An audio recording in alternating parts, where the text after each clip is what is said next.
So everybody, welcome back to another video on the channel. In this video, we'll be previewing Manchester United's game against Aston Villa. It's a crucial game for Manchester United. We'll be talking team news, direct from both teams, tactics, predicted teams, and much more. Don't forget to like, comment, and subscribe. Stay tuned for more videos and check out the 5 things to expect. We'll be building up obviously to that game. And there's a huge chance for Manchester United. Aston Villa are a team who are vulnerable, but we'll talk about that in a few moments. But don't forget to like, comment, and subscribe.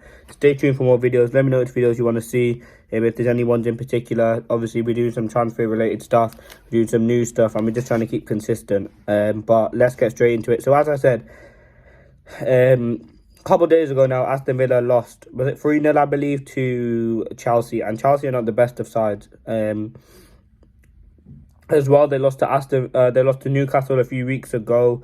So they are a team that's vulnerable. I mean, obviously Manchester United beat them 3-2 in an epic comeback, but their form at Villa Park is very tough and is very consistent. I don't think they've lost many games at all. I think they lost 2 in the season probably, and they are a very tough team to play against, especially away from home. I mean, Manchester United against Villa is normally a good game, but if you look at Aston Villa, their frailties and their weaknesses definitely show. I mean, again, as I said, Chelsea's been really inconsistent. I'm going to make a lot of references to that Chelsea game because that was the last recent game for Aston Villa, and I did watch majority of the game, or particularly the first half anyway. And Chelsea were a team who just looked to play through the press of Aston Villa, and Aston Villa's got high press. So once you break that press, it's pretty straightforward to get to the back line of Aston Villa, and they are particularly vulnerable. I think there's definitely avenues where you can explore.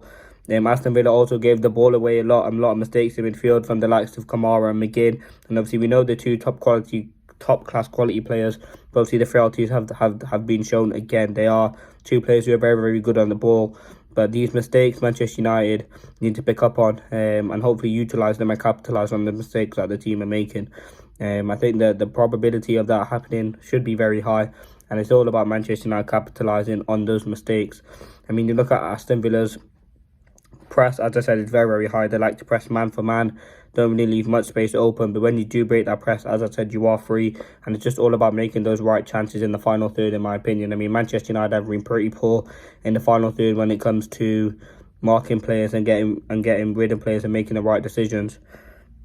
And that's something definitely we need to improve on. It's just that final decision. I think we will score a lot of goals. I mean, we had loads of chances against Wolves, we had loads against West Ham as well, and yet we did win that game 3-0. So we are starting to create chances, and that's something hopefully we can see. I mean, let's get into the threat to both teams. Our threat for me is probably Højlund, Garnacho. I think that front three as well, midfield behind as well, is a huge benefit. But let me give you some team news first. Obviously, Malacia and Mount, they've been out for some time now. They're not back to fitness yet. Obviously, Lisandro Martinez is expected to be back in about 7 to 8 weeks, or 6 to 7 weeks.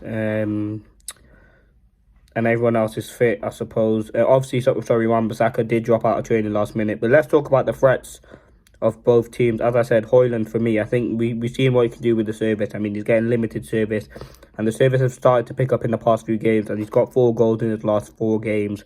And they've all goals that he's worked himself. And I believe if we start to...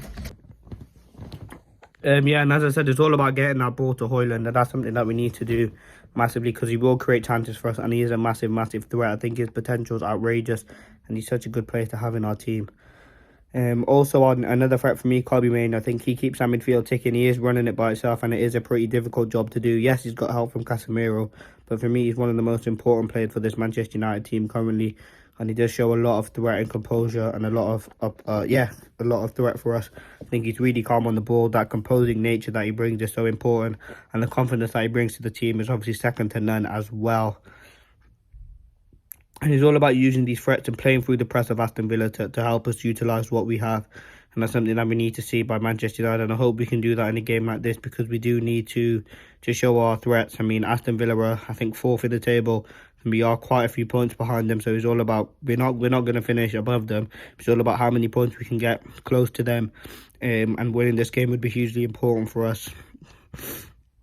To get us that step closer. I think the importance of this game is massive, and we need to show it in the game. I think the momentum needs to be there. It's going to be an away game, and it is going to be a big game. There's going to be a lot of emphasis on it if Manchester United lose. But I think Aston Villa threats are pretty high. You look at Ollie Watkins. For me, yes, he got a lot of goals, or I think he might have got 2 goals and an assist against or in their last, I think it was Sheffield United, where they won 5-0 a few weeks ago. Obviously Moussa Diaby, Leon Bailey, they do have a lot of threatful players, and they can cause us problems. I mean, Manchester United vulnerability is probably physicality, but we've also got Maguire in there, and probably the ability to get counted on. I think Wolves utilised that in our last game. West Ham not so much. I think we were really good at preserving the counter attack, and we were very, very solid at the back. But that definitely was a huge concern for Manchester United. Set pieces as well. We know what happened last game with the whole Leon Bailey stuff when they scored from 2 set pieces. That's something we need to limit out, because they are really good from that. Manchester United seems to be pretty poor from that. I mean, I don't really know too much about the zonal marking and stuff, but it's all about getting a man and getting the ball out of the way and preventing the corners from going in. So yeah, they're the threats on both teams. I think Manchester United do probably have the better team on paper, but it's all about what we can do in the game, because I'm pretty sure Aston Villa will give us a lot of threats and a lot of problems in the game. I hope we can keep a clean sheet. I think Onana's been pretty good in the past few games, and it's all about building on the momentum that we already have and making a stronger connection. I think Andre Onana, as I said, particularly, has been very, very good in the back line. We're going to have to shape it up as well with Lisandro Martinez, but as I said, the way that Villa like to play is going to be a very difficult, very intense game, and it's all about taking those moments in the games that we know we're definitely going to have, and hopefully advancing on them, and that's something that we need to see in the game. But let's get into the predicted team. I think obviously Andre Onana starting goals, as I talked about him previously, or just a few moments ago. He has been really, really good. I think since coming back from AFCON, he didn't have the best of times out there. I think he's been good on the ball. I think he's been very, very composed. His ability to play out from the back has made some good saves. Kept the clean sheet in the West Ham game, so he is doing really, really well. At right back, obviously Diogo Dalot with Noah and Bissaka out, and I think Dalot did really well. I did a video on him a couple of days ago. I think his performances have been fantastic. His quality off the bench, his quality off the bench, his quality on the pitch has made him a guaranteed start. I think that block that he made just pure pace and recovery, and he did really, really well there. He's starting to get involved in attacking play as well. Now, centre-backs, obviously, with Lisandro Martinez dropping out, you could put Luke Shaw there, but we don't have any cover at left-back, so I'm assuming it's going to be Maguire and Varane. I think their partnership is pretty decent. They have played quite a few games together, so they do have an understanding. And yeah, that's the partnership we have to go into the game. I mean, they are very, very physical, Aston Villa, so maybe having 2 quite tall centre-backs would probably help us in a game like this. Left back, obviously Luke Shaw, I think he's been quite good. His relationship with Martinez has been good. His relationship with Rashford is pretty good as well on that left hand side. Into midfield, I fully expect, I mean, Kobbie Mainoo's been coming off in the past few games, probably because Erik ten Hag wants to rest him, but I expect Kobbie Mainoo to start this game, and with Casemiro, I think that's our strongest midfield currently. We've got obviously Amrabat coming back, Eriksen on the bench, Mount hopefully returning soon, McTominay as well, so they are definitely options there if Erik ten Hag looks to rotate. Number 10, obviously Bruno Fernandes. His performances has been good. It's all about being that composed, not wasting the ball, and keeping good on the ball and composing the ball, and that's something Bruno has in abundance. Then up front, obviously the front three that we've been seeing for a long, long time now, Garnacho, Højlund and Rashford. Then they've started to film a really, really good bond. They are scoring a lot of goals, and that's something that we need to see, because they did have a difficult start to the season, and I think our performances have been pretty poor recently, so we need to improve that performance. But yeah, that's the team. I think it will be a tough game. Let me know your thoughts, score prediction in the comment section below. It's going to be a very, very tough and fascinating game. Let me know what you want to see. Stay tuned, as I said, for more videos building up to the game. Thanks for watching. Peace.